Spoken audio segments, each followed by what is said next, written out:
Are you living life by design or just drifting by default? Mark Collins is here to challenge men today to take control, to lead with purpose, and to master every area of life. We're going to get into it. This is a conversation you can't afford to miss. This is Manlihood, the podcast for men who want to rise up and live with purpose. With your host, Josh Hatcher, this show is here to help you level up as a husband, father, leader, and man, with real conversations and strategies to help you in every area of your life.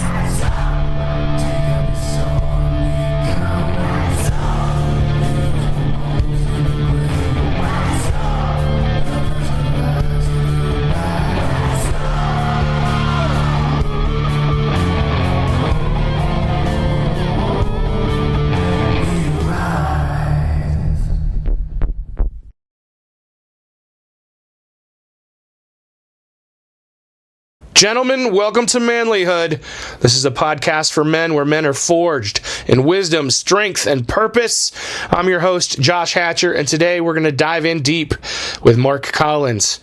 He's a business and life coach, a pastor, the author of Life Mastery, Living by Design, Not by Default. For 17 years, he's been helping men break free from the cycle of passivity, to step into bold leadership and to live with intention. So today he's going to share the hard-earned wisdom, because wisdom doesn't come free most of the time. And he's earned a lot of this stuff the hard way, and that's going to be the wisdom he's learned about faith, about marriage, about hearing God's voice, how to create a life that doesn't just happen because it's built on purpose. I had a great conversation with Mark. I can't wait to bring that to you. Before we do, just want to encourage you, make sure you guys, if you really want to grow and you really want to level up as a man, we have something special for you. It's a subscription service.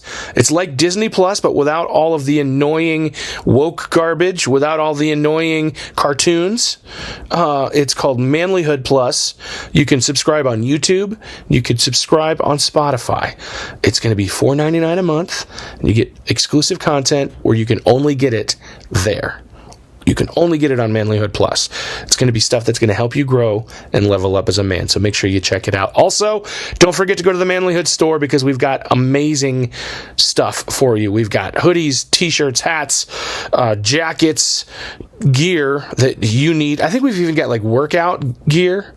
And some awesome, cool designs that you can wear and you can rep Manlihood everywhere you go, and people are going to love it. I've got some awesome shirts that I get a lot of comments on when I wear them. They say "man the heck up" on the back, and some other ones that say "fight like hell." I think you need those shirts in your life so that you can walk around and represent. So go check them out.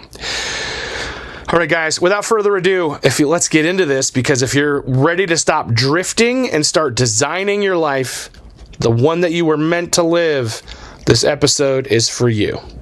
Let's get into it. Mark, it is so great to have you on Manlihood today. Thanks for being with us, man. Thanks. Thanks for having me on the show, Josh. I appreciate it.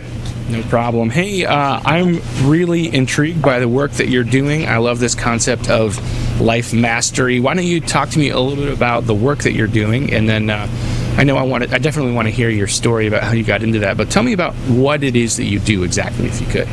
Yeah, if I was to give it a one-sentence answer, I'd say this. I equip men to try and unleash the hero in hiding, the guy on the inside that you want to have on the outside. Kind of, it comes from my own story, and we can unpack a little bit of that. But what I use is my course, Life Mastery, or the book that I wrote, Life Mastery, Living Life by Design, to give a roadmap from wherever you're at. Whether you're successful in business, or you're a person who has a job, or you're a student, really doesn't matter where you're at. What I do know is that whatever level of success you have, there's more.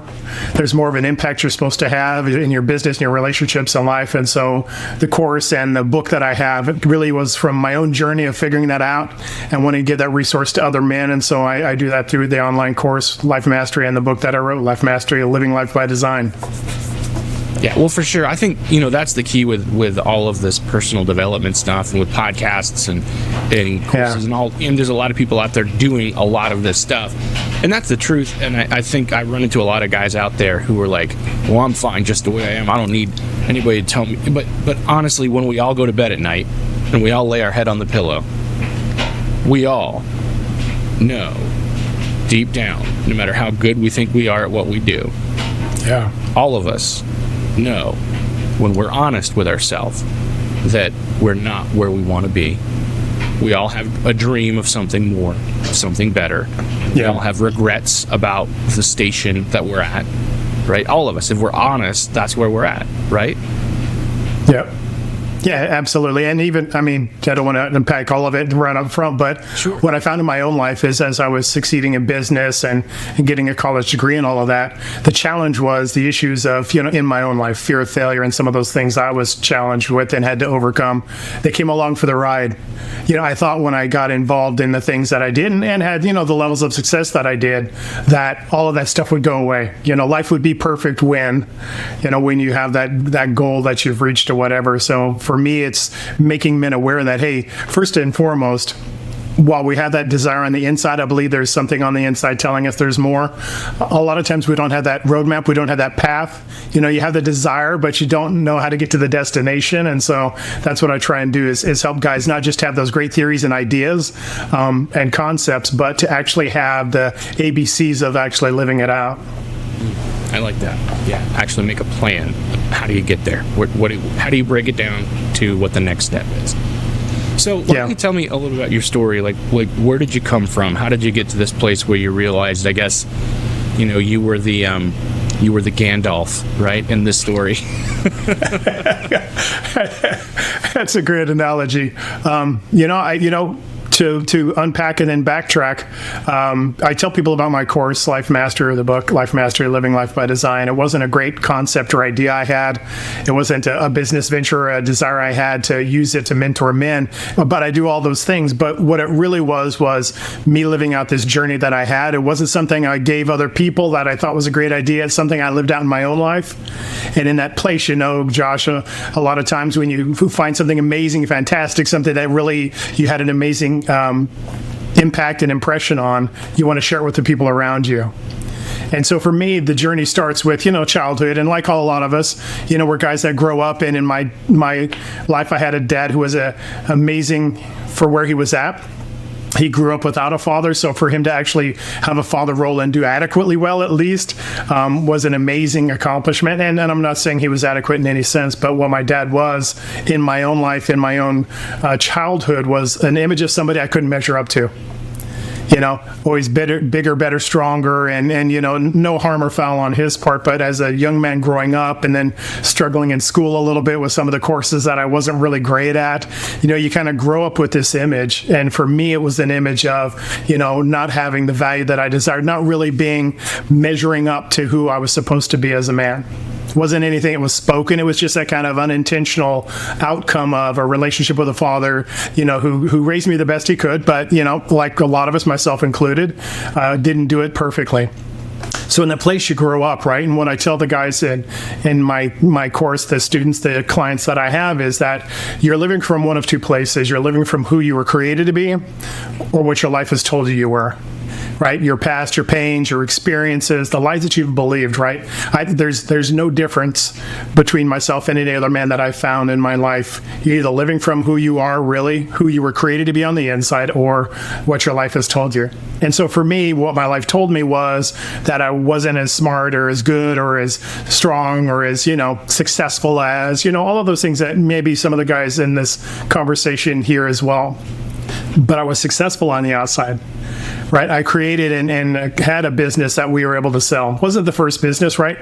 Many times failure happens before success. But in that place, even when I was succeeding in business, even when I had a thriving marriage, even, I got my college degree and all those things later in life because I wanted to accomplish it, not that I necessarily needed it. But in that place, that feeling of inadequacy, that feeling of insecurity, that fear of failure came along for the ride.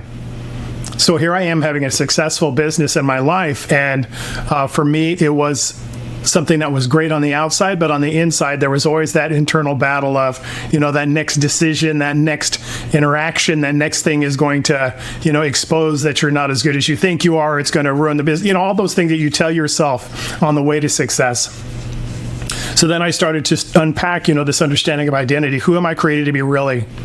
And what I tell the guys that I work with again is you're not the sum total of the things that you do, the outcomes in your life. So your income, your position, your title, your role, whatever it is, right? At whatever level, that's not who you are. You're a man apart from that. And when you start to understand that, you start to be able to be the man that you're created to be. You're starting to be that hero in hiding, that person on the inside showing up on the outside. For me, I always had that sense on the inside that there was more than what I was living. I just didn't know how to get there. Well, over a course of time and, going through personal development, some of those things, I gained some tools. I just didn't gain transformation. But when I started to understand, it was all about identity first, right? Not me measuring up to that amazing guy that a lot of times they tell you to do, right? Picture that perfect avatar, that perfect picture of the guy you're supposed to be, and then measure up to him, do the things to get to be him. Well, I knew I wasn't him. But as I started to, again, unpack who I was, I started to not need to measure up to somebody else. I started to not need business success, life success to show me who I was. And in that place, it really unleashed me. So that those places where I was holding back, those things that I was kind of doing halfway, because you're halfway in, but you don't want to go all in, because what if it doesn't work out? What does that say about you? So I started to unpack those things, started to live out the life that I thought was amazing for myself. And then I wanted to share it with the folks around me. And so started some courses, some teaching, some stuff in person. COVID happened, and that totally transformed my business, where now I could go online, not because I thought I was going to or wanted to, but because I had to. And in that place, the online course was created, the book was created, and I've been working with guys ever since. So Mark, let's go back to some of that, because I think there's some good things that I really kind of want to unpack there. So boy, there's a lot there actually. So let's go back to those moments when, okay, so you're at this place where you've got what looks like success, right? It's that external success, but you're recognizing on the inside it doesn't really feel like fulfillment. Yeah, right? Perfect. What is the difference between that success and that fulfillment? That's a great question. Yeah. Gosh, that's a great question. What is that difference? Because I think a lot of guys might have, the car, the truck, the toys, right? They might even have the bank balance, or maybe they have the pretty wife and the happy life. But when they go to bed at night, they've got that aching, Yeah. And they don't get it. They don't understand why, And so they're drinking, or they're, looking at porn, or they're doing whatever to try to fill this hole, and they don't understand, what they're like. I don't have fulfillment. What is this, dude? Where's this coming from? That's really good. And there is a differentiation that we talk about in my course, Life Mastery. It really is this. Success is me just doing the work, right? Doing the work long enough, hard enough, consistently enough over time, in order to achieve something. And I know people like that, right, Josh? It's the man who's amazing at something, right? What if it's a vocation, it's a job, he's an athlete, whatever the thing is. And then you look at the rest of his life, and the rest of his life is a bit of a disaster, right? Success isn't going to give me the life that I desire. It's just going to give me that trophy for the wall. It's that thing that you do long enough, hard enough, until you outlast everybody else and you're actually able to get there. But fulfillment is completely different. Fulfillment isn't me succeeding. It isn't me working really hard until I accomplish something. Fulfillment is me living out who I'm created to be in every area of my life. For us, there's 5 areas of life mastery that we talk about: spiritual, relational, vocational, physical, and financial. And so for us, it's fulfillment being living out who I am in every area of my life. It's not me using my accomplishments to measure up, succeeding so I matter. It's me actually living from who I'm created to be. And what I tell them is this: life mastery is the easiest thing you could do. Me living from who I'm created to be is the easiest life, and it's the most successful, because I'm not trying to measure up. I'm not trying to fight against doubt. I'm not trying to, accomplish things. So finally now I'm a person of worth and value. It's me living from that place of this is who I am. And what it looks like, Josh, is I know you have this in your life. Everybody does. It's those things that you do that are effortless. Not that you don't put activity into them, But that, you find yourself kind of caught up in them, so that you don't want to be pulled away, so that if you have that appointment or you have to get to dinner or whatever, it's a regret because you're just all in on this thing. See, that's you living from a place of fulfillment. It's me being unleashed in the world. I tell the guys that I work with, you're the impact that you're supposed to have in the world. You're the answer to the circumstance you're walking into. The only one who doesn't know it is you. Fulfillment is me knowing it's me and being that guy in all of those areas of my life. So the relationships are exactly what they're supposed to be. They're vulnerable, they're authentic, they're nurturing, they're amazing. So that in my vocation, I'm actually living out the life that I'm created to be. I'm not worried about the success or failure of it. I know that I'm the impact that's supposed to happen in that, and I give all of myself to all of that. It's a completely different lifestyle. It comes from living from who you're created to be. There's a lot of successful people who are trying to measure up, but there's only one thing you can do to become fulfilled, and that's really living from who you are and not from the things around you and the things you're trying to use to prove it. Yeah, I'm at the place in my life where I'm working on, I feel like have that fulfillment put together. I've got, I've worked really hard my whole life where those things come first for me. Maybe not my whole life, but probably for the last 15 years especially, I've tried to put my priorities in the right places where, my family came first and putting those things first and living out, my mission and my purpose. Those things were first. And so now I'm trying to live out to where, now I need that vocational success, right? I need to see where the vocation. So I'm working on that and building that out so that the vocation can then line up with the rest of it, and it's starting to. It's coming together. The vocation and the financial success is building. It's building, but it's funny because then the storms of life come. And you're like, okay, all right, now we got to see this through, and you've got to stick to those principles that you've built, so that when the car breaks down and when trouble comes, am I really who I said I was when the sailing was easy? Because if you don't build that foundation of who you are, then when trouble comes, then you go back to the person that freaks out all the time. Back to the person that does the wrong thing. Yeah, absolutely. And it's easy when things are good, right? And I love what you're saying. And so there's a couple of things there. The first is that, we talk about the 5 areas of life mastery, but, sometimes one is outpacing the other. But in all of them, you're being transformed by them. So we talk about those areas spiritually, relationally, vocationally, physically, financially. It's not easy to focus on every area of life all the time.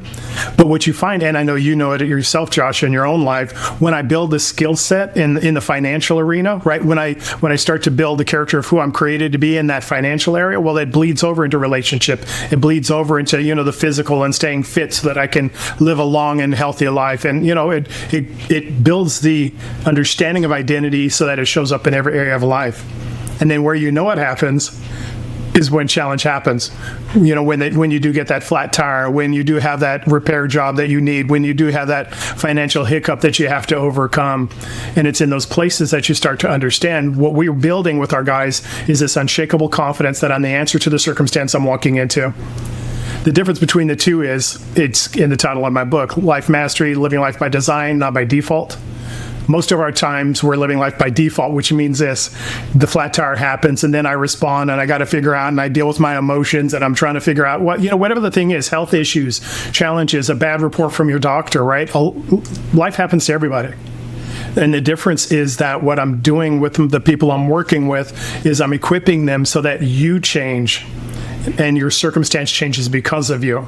So it's not by default where I'm trying to figure it out as I go along, but I understand that, hey, I've got an answer and I'm an impact in this circumstance. Life mastery is me understanding that I'm supposed to happen to life. Life isn't supposed to happen to me. Doesn't mean challenge doesn't come along. It just means I don't change when it does. So the answers come, so the ease happens, so you have peace on the inside versus stress and worry and anxiety, which, as you and I know, Josh, stops you from finding answers, right? When you have these disempowering emotions, anger, worry, stress, fear, anxiety, well, those are a barrier to you finding the answers you need to walk through your circumstance in a way that benefits you. And when you walk through that as a place of empowerment, knowing that, hey, I'm the answer in this circumstance, now all of a sudden you have these epiphanies, these ideas, these understandings that come easily. It's a mindset shift that changes the outcomes in your life because you change walking into it. When you talk about those disempowering emotions, this is something that I've had this discussion, and I think our younger generation especially don't understand this. And I know now I sound like an old fogey when I say this. I'm only 46, but the younger generation doesn't get this, and so I don't mean to sound like an old guy when I say it this way. I hear a lot of people say, well, my anxiety is out of control, right? Yeah. Like, your anxiety is not your pet. It's not like your cat. That's a good dog That's you're good. taking with you, right? It's not yours. Yeah. It's not like your buddy. It's not yours. You don't own that. Don't own that. I do understand that there are conditions sometimes, right? There's like, I hate that we have just like two words, or we have one word to describe two things, like depression and anxiety. So when we say I have depression, and we're talking about clinical depression, which is a condition, and we say I have anxiety, which we sometimes mean it's a clinical condition called anxiety. But then, and those are two things that sometimes need medical treatment, right? I understand that. I'm not necessarily talking about those two things. But then there's like just generally anxiety and depression that everybody sometimes has. And we get those conflated and confused all of the time. And maybe sometimes you may have those clinical conditions, and then we still get them confused with just general depression and anxiety, and then we own them and we take them with us everywhere, and we say well, my depression won't let me do this thing. Stop it, dude. Don't take ownership of that thing. It's not yours. Yeah. And then it stops us from doing the thing that we're supposed to do. Exactly. You brought that up, and it just popped in my head. I'm like, let's address this. Let's call that what it is. Like, that emotion becomes this barrier for you. Yeah, absolutely. Sadness, let's call that what it is. Your sadness is stopping you from doing something. Your fear is stopping you from doing something. Sorry, this is me interviewing you, and I wanted to hear your thoughts on it, but I just thought I'd call that out for a minute, because it's like, let's talk about that, How do we overcome that? That's my question. How do we overcome that? That is a great question. So I'll unpack what is several teachings in one conversation. So in Life Mastery, we start with identity. Everything's about identity. We can kind of unpack a little bit about how you kind of discover who you are, and we have some strategies, some tools that we use to do that. The next thing we do is we talk about your transformational strategy, about mastering your thoughts, words, and actions. I'll unpack that, really quickly in a second. But in mastering your thoughts, words, and actions, you become the person that you're created to be. It's the scientific word is neuroplasticity, automaticity, and some of the other things that you're working with. But the truth of the matter is, you are who you are because of the thoughts. Who you believe you are, you'll become. And in that place, if you change who you believe you are to match with who you're created to be, then your life doesn't lie to you anymore. It's empowering to move forward versus disempowering to hold back. And then we get to the 4 pillars of life mastery, which is identity, experience, meaning, and emotions. And each of them has their own lessons, and they have their own strategies and tools we take away. But really quickly, I tell the guys that I work with, you're working from one of two places. You're either living from your identity or you're living from your experiences. And in most cases, we don't realize it. We think that, this is just who I am.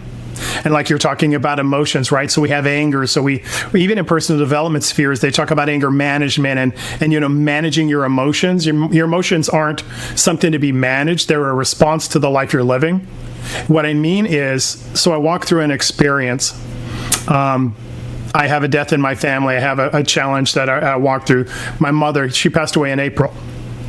So there's a natural emotion that's attached to losing somebody that you love, right? It's grief, it's sadness, it's those things that you walk through.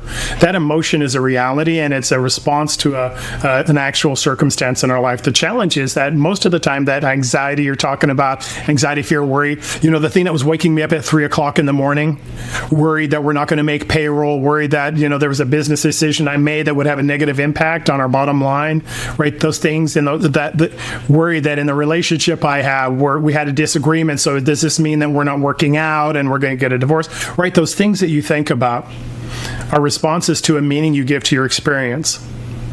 So with my mother, right, there was the passing away of somebody we care about. Well, the meaning is that I've lost somebody that I love, right? And so the emotion that comes from that is grief, sadness, and those things that come along with that.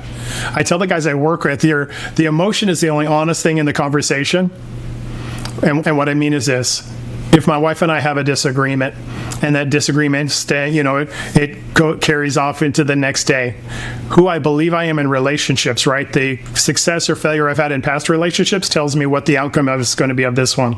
So if I've had relationships that haven't worked out, I have people who have left me. Well, let me just be transparent with you, and I'll pack it with a story. When I was younger, my dad was in the military, and in the military we moved a lot. And in the military, there are these places that you go. It's called temporary duties, where they'll take somebody from one location, take them to another, but the family doesn't go along.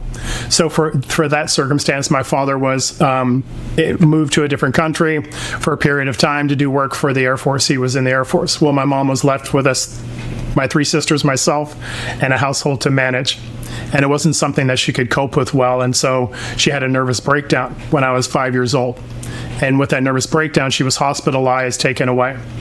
So you have this young family, this young boy of 5 years old whose dad is gone for months at a time, don't really know where he's at or what he's doing. The mother is taken away from you and you're left alone.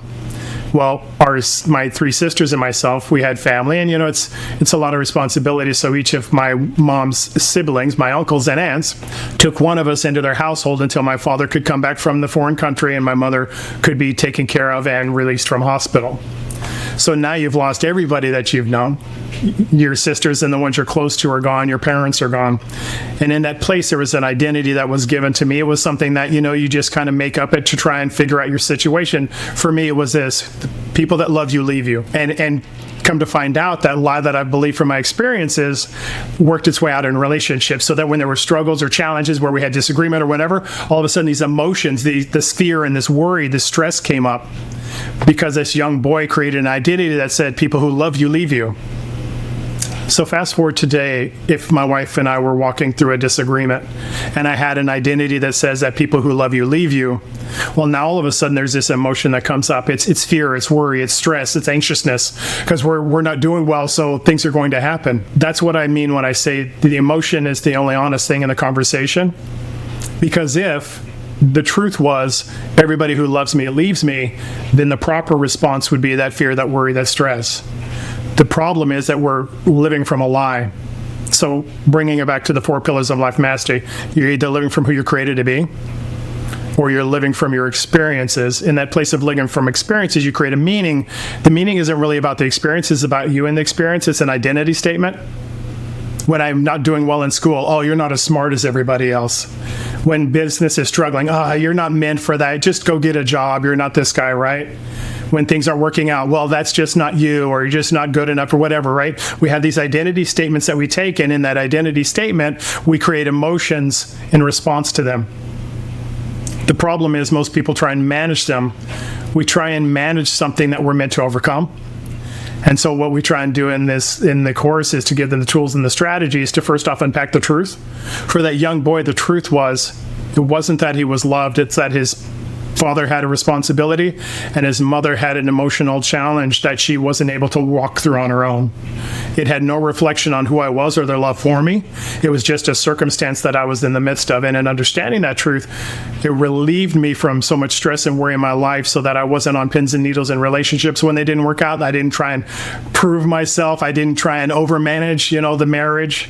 It was in a place of release, of seeing the truth in my life, that I was able to live from that place. But in the emotion, it's a flag that says, hey, there's something going on here. Can you unpack where that came from, and can you find the truth in it so that you don't live in that place any longer? Yeah, there's a lot in that I think a lot of our guys that are listening are going to be able to relate to, because we do that.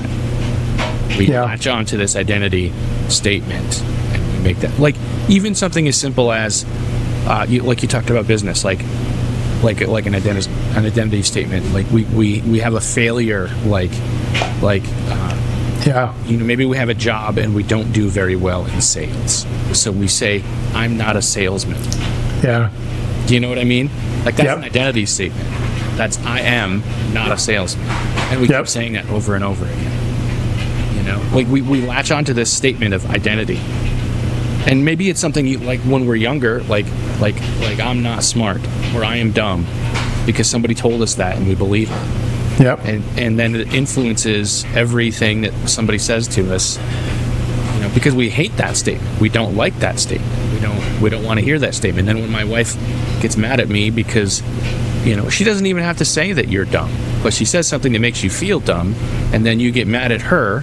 She didn't mean to make you feel dumb, Right. Yeah, and then it escalates and it builds up, and then the next thing you know, you're having an argument about the way that you stacked the dishes when you helped her. You spent an hour helping her with the dishes because you love her, and then she tried to pull the bowl out and they came crashing down, and then she was frustrated by that. This happened last night, by the way. This was me and her. You know what I mean? And she was frustrated by that and said something about it. And then, I felt dumb, right? I felt dumb because all the little kids on the playground called me dumb, And I wasn't dumb. I was smarter than all of them. But I felt dumb, And I wasn't dumb. I just thought different than all of them, right? Yeah. So there's that identity thing that I latched onto for all those years, and I held on to it. Dude, you unpacked so much that I think every man struggles with, and probably doesn't even know because it all happened under the surface. Right. That's good. And we think that it's who we are. And that's the revelation I try and give guys, is that's a lie. It's just who you believe you are. It's not the truth of who you are. And in that place, there's a freedom that happens, like yourself. Great analogy. I appreciate that, where you start to understand, no, that's not who I am.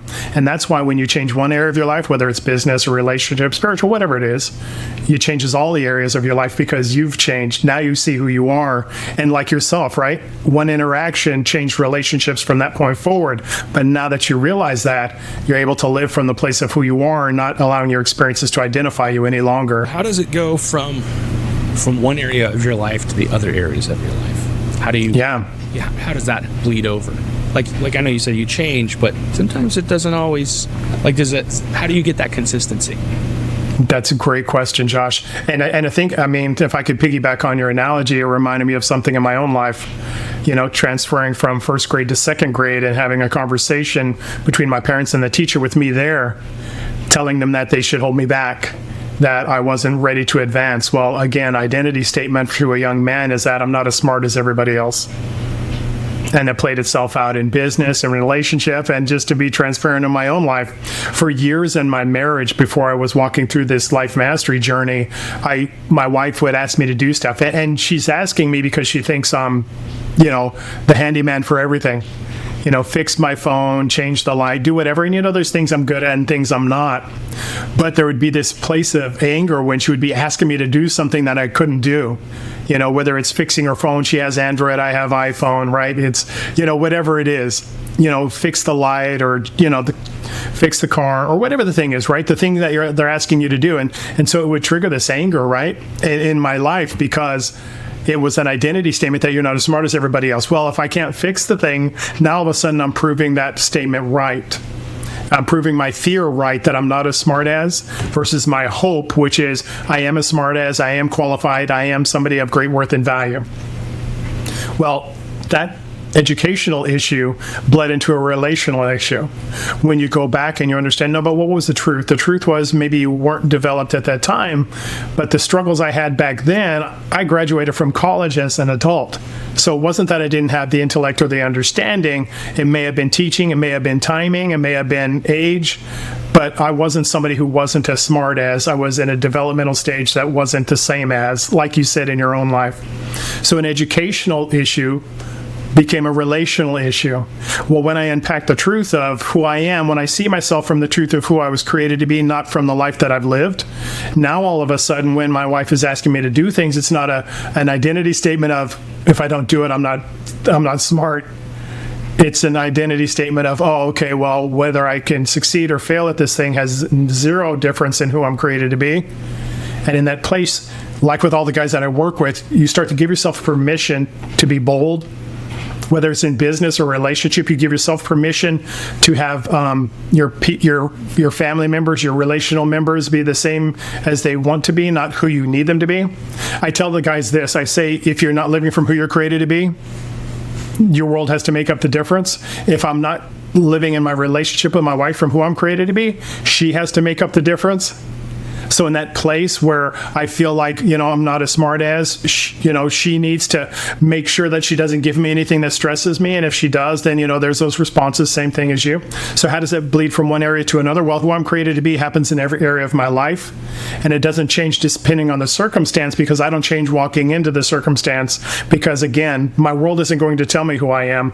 I know who I am walking into my world. So whether I succeed or fail at something has zero difference on who I am and who I'm created to be. I can actually celebrate failures because it's a learning point, not an identity state.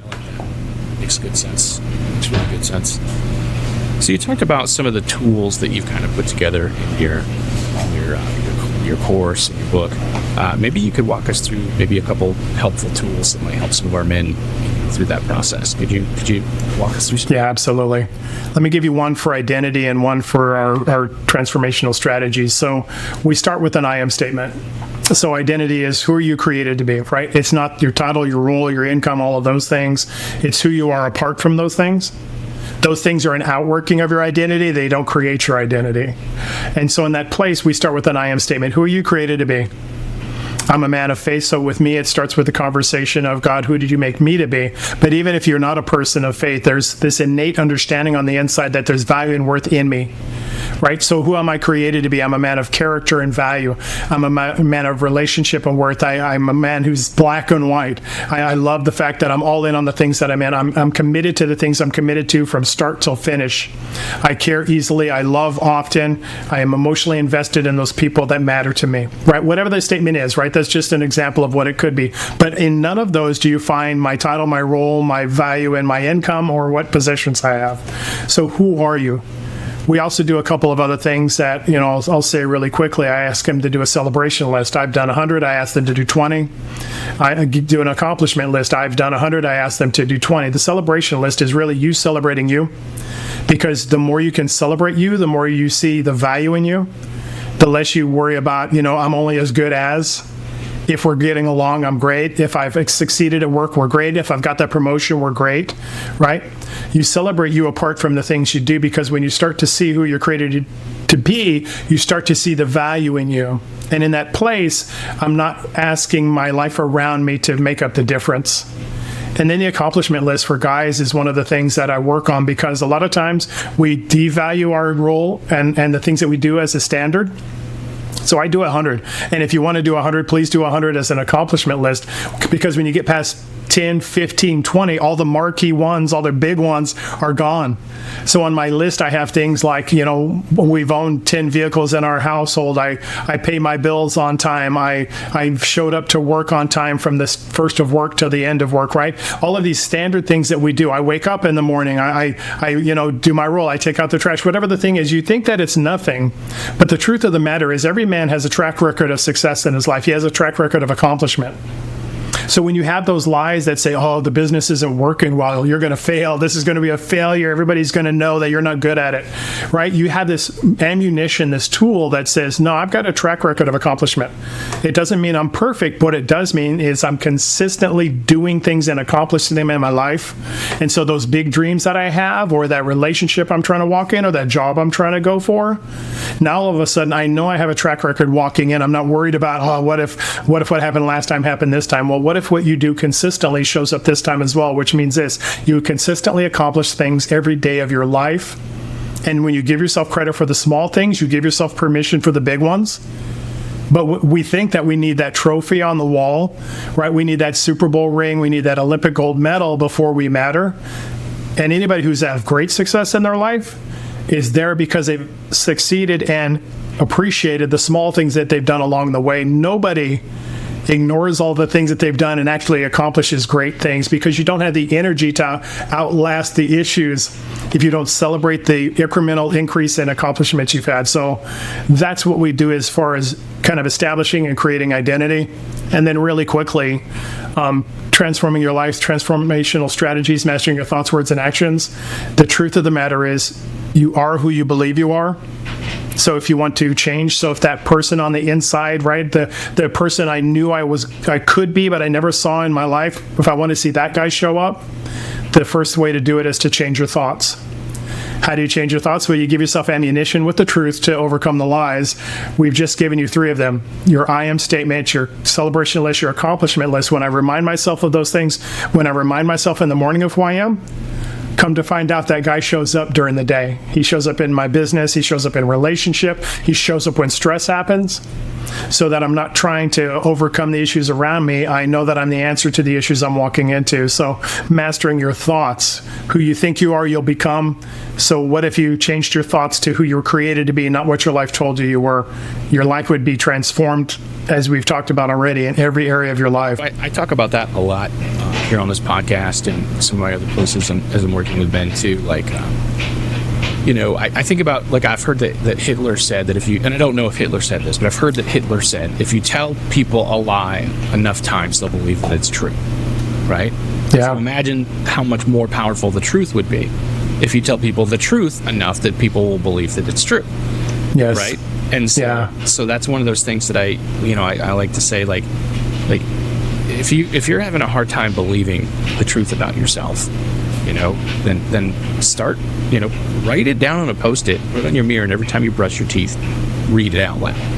Yeah.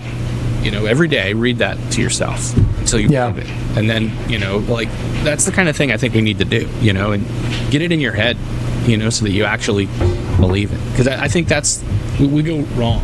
It's hokey. We think of when SNL had that character, was it Stuart Smalley, that's like, I'm handsome enough, I'm smart enough, and gosh darn it, people like me, but there's it might be hokey, but there's some truth to it, to look yourself in the eyes, in the mirror, tell yourself the thing that nobody else is going to tell you that you need to hear. Yeah.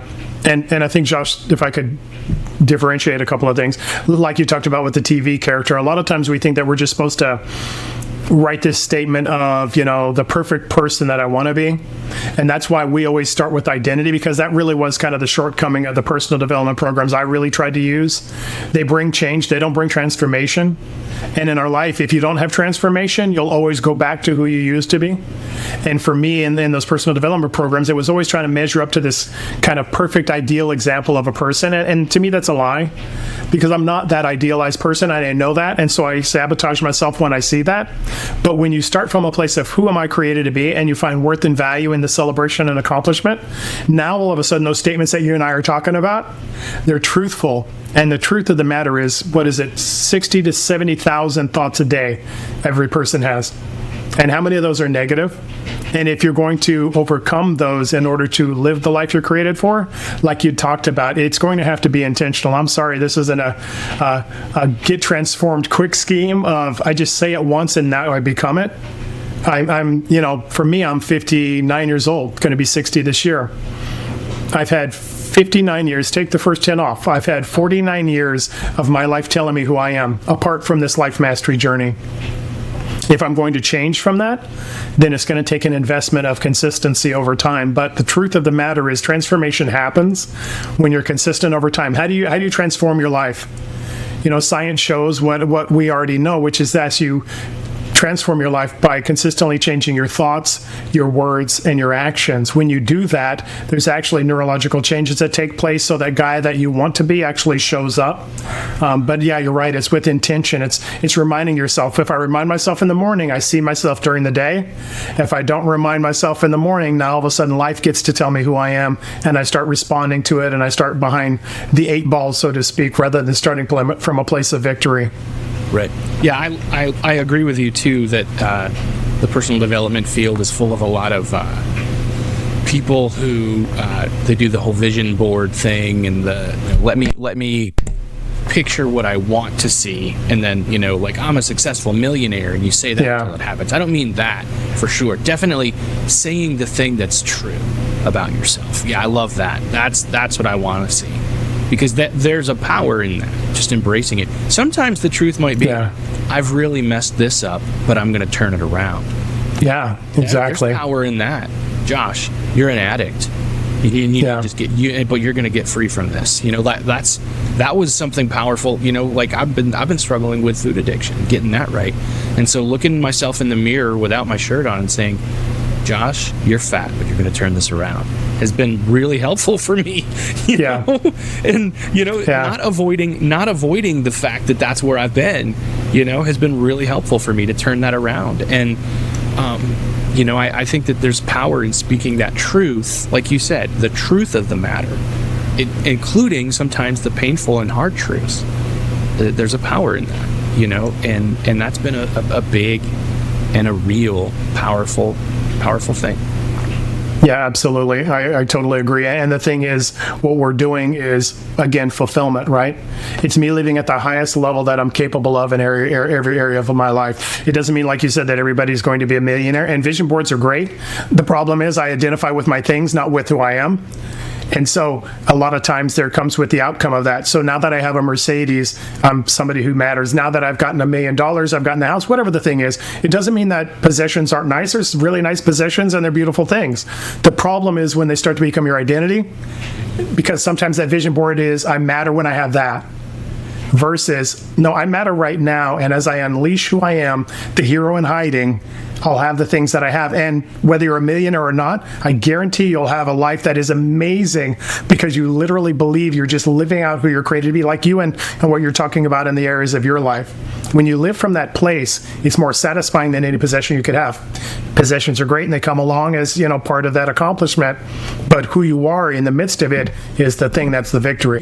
You mentioned being a person of faith, and as we're talking about thoughts, I'll bring this up. Our podcast isn't a Christian podcast, but I'm a Christian, and so we talk about some of this stuff. But this makes sense, and I think whether you're a person of faith or not, you can make sense of this. There's a verse in the Bible that talks about taking captive every thought and making it obedient to Christ. So, that concept of the thought isn't yours when it pops in your head, but you grab a hold of it and then you say, hey, what are you doing here? And who do you belong to? And what do and then, making it your captive and telling it what to do. Yeah. And I those thoughts that pop in your head, it's like, okay, what are you doing here? And where are you going to go? What are you going to do? That's the picture, the mental picture I get in my head, because those thoughts kind of flutter in and they're like, crossing the border, and I'm going to tell them where they're going to go and what they're going to do, and either send them back or make them do what they're supposed to do when they're in there.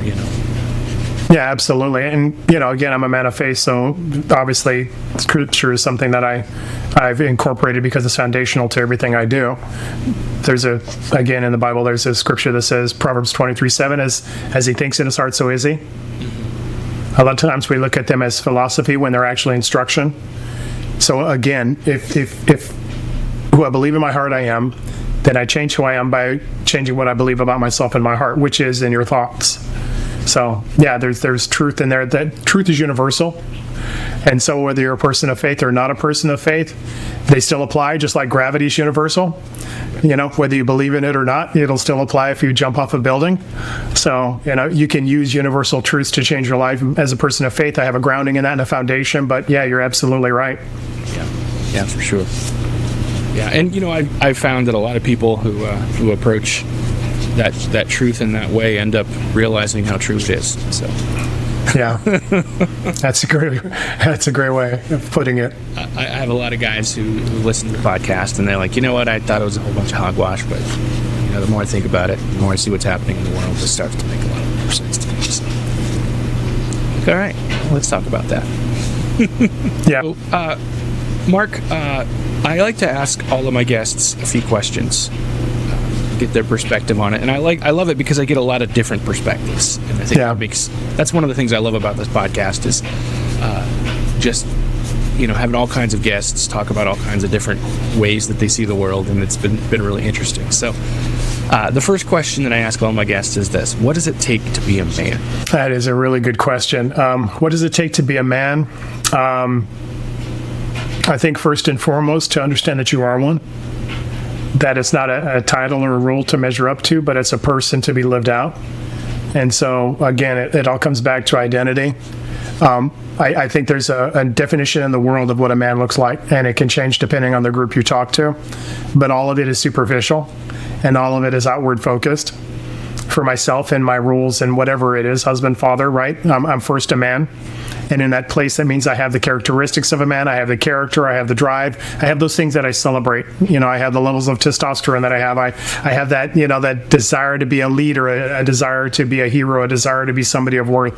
That all comes from that place. What does it take to be a man? You living out who you are. If you're a man listening to this podcast, you're already there. You don't have to have the world give you an identity to measure up to. You just need to live from that place. That's good. Yeah, I agree. All right, next question. Let's say you can go back in time, get your hands on a DeLorean with flux capacitor or something, or a magic telephone booth like Bill and Ted. And you can go back in time to visit 10-year-old Mark. What are you going to tell him? You have value where you're at. You're going to go through some challenges. There's some things that are going to hurt, but you are fully capable of walking through them. And whatever you do in your life, you matter. Do you think Mark would have listened? Yeah, at 10, because he would have wanted to believe it. Mark at 15, Mark at 16, Mark at 20. He was caught up in trying to prove it, so much so that he probably wouldn't believe it. Not at the time, but the seed was planted. Did anybody try to tell you something like that when you were 10, do you think? No. I grew up in a generation and in a family where it's kind of that, standard middle American family. You tough it out, you get through it, those kind of things. So not that I recall. And because my dad was in the military, one thing I didn't tell you was by the time I was 12 years old, which was 6th grade, we lived in 5 states and 1 foreign country. So every 2 years of my life, we actually changed locations, relationships, and communities and all of that. So long-term relationship wasn't something that I had, and family was, dispersed when you're all over the place. So, yeah, that was kind of the life I was living at that time. Yeah, the Air Force can do that. My dad was in the Air Force, but he was out before I was born. But oh, okay. My mom was an Air Force brat, and she moved all over the country. All right. Yeah. A lot of stories. So. It's a different life. Yeah. She was all over the country for most of her life. And, the moment that she, when she married my dad, she put down roots and tried to never move again as soon as she could. So interesting. I grew up, most of my life was one house. So as soon as we could get into one place, that was where I grew up. So that was. Yeah, I can see why she did it. Yeah. But, I can understand that. So the last question for you is, what is your best advice for the men that are listening today? It's the one thing that I did right throughout the whole process, right? Young man feeling insecure, going to teenage years, young adulthood and adulthood, and trying to prove my worth versus uncovering my worth. In that place, the one thing that I had was this understanding that there was something on the inside telling me there was more than the life I was living. And I refused to give up till I saw it. I tried, tons of personal development stuff, all sorts of things, right? I tried all of the things I could, like you talked about. I even, unfortunately, because of my life, was dealing with alcohol and drugs and some of those things, right? I tell people this, whatever your addiction is, it really is the medication against the life you don't like. And it certainly was for me. But through all of those circumstances, I was still searching, I was still hunting, I was still looking for it. I couldn't find transformational tools, so I created them in Life Mastery.